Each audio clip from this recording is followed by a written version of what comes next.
So now when you go to install this, you want to make sure the pulley is pushed all the way in. As you are putting this on your differential, lining up the flats from this side with the gear that's coming out of your differential, don't just push it on with your hand on the outside. Make sure you have something on the inside here to push this all the way in. Make sure that that is all the way in. So I want to go over a couple things with this actuator, some questions that we've had from some people. First of all, you can see here the seal that's on the back of the actuator. That is supposed to stay there, go between the actuator and the differential. That big seal allows it to seal up really well along with the O-ring that goes on here, your actuator to the differential housing, so keep that on there. If you ever need a new one of those, we do sell them on the website. So one of the issues that we've had a few times, people saying that when they tighten this lid down, the cable will no longer move. So the first thing is make sure that you're moving slow, 3 to 5 miles an hour when you're trying to shift, and never force the lever, because it will not go if the differential gears are not lined up. But if it's still getting stuck when you tighten the lid down, I want you to take the lid off. So with your cable still installed while it's down on the differential, you can do this. You don't need to take it all the way off and put it on a bench like I have here. You can just take these 3 screws out that are holding it onto your differential, take the lid off, and check the movement of this. You can use your shift lever because the cable will be installed, and see if this is rotating freely here. All right, and what happens though, sometimes when you put this on to your differential, the way that this engages here, the flats can, instead of hitting straight with the gear in your differential, it could be a little crooked, and we've seen some burrs build up in here from scratching too much. This material is softer than the metal in your differential, and that's on purpose so that this will wear out, because this, if you push on this, this comes out. This can easily be replaced. We can send you a new one of these, but if the part in your differential was to get messed up, then you'd have to pull your whole diff apart. So we purposely made this metal softer than the metal in your differential. So I want you to look in here and see if there's any marks on the inside here. If that happens, as this is rotating, it's going to try to push this off of your differential. So if this is the flat part, the shaft coming out of your differential, this goes over it. As this rotates, if there's messed up parts on here, it's going to try to push this off, and that's going to cause it to get jammed.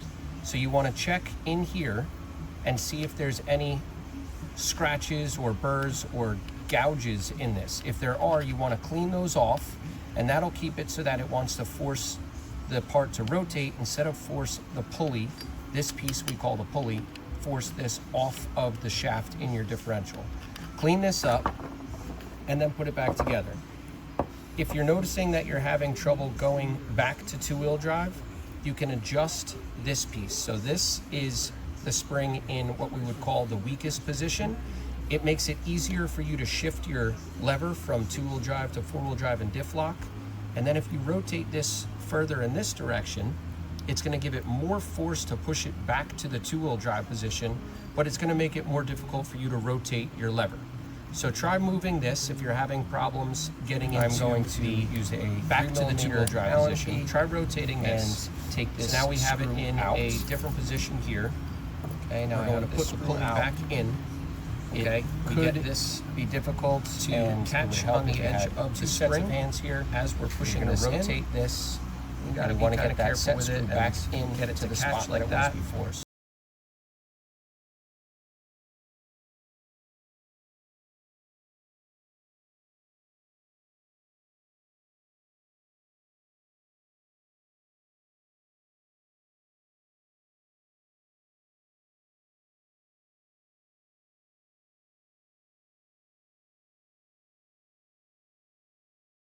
Definitely helps to have an extra set of hands. So I'm going to rotate this down, and now my friend is going to put the screw in.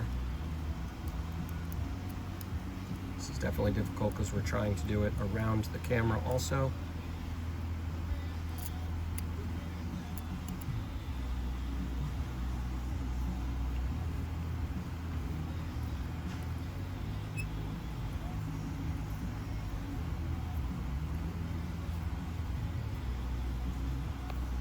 Okay, but just like that. So now the pulley only goes back that far. That is the two-wheel drive position. You do not want it to go back any further. Those other threads were there for a different reason. Don't worry about that now.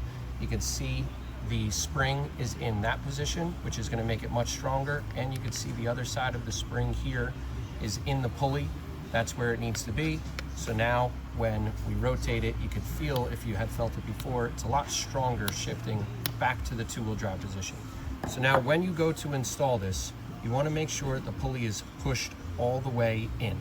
As you are putting this on your differential, lining up the flats from this side with the gear that's coming out of your differential, don't just push it on with your hand on the outside. Make sure you have something on the inside here to push this all the way in. Make sure that that is all the way in, all right? Sometimes the spring here can start to pop out, and that will also be pushing the pulley out. Make sure that you push that all the way in before you go to put the lid on. Make sure that spring is all the way in its place. Make sure that the pulley is pushed all the way in while it's on your differential. Then go ahead with the O-ring on here and put your lid on, and you should be able to tighten it up and have no issues.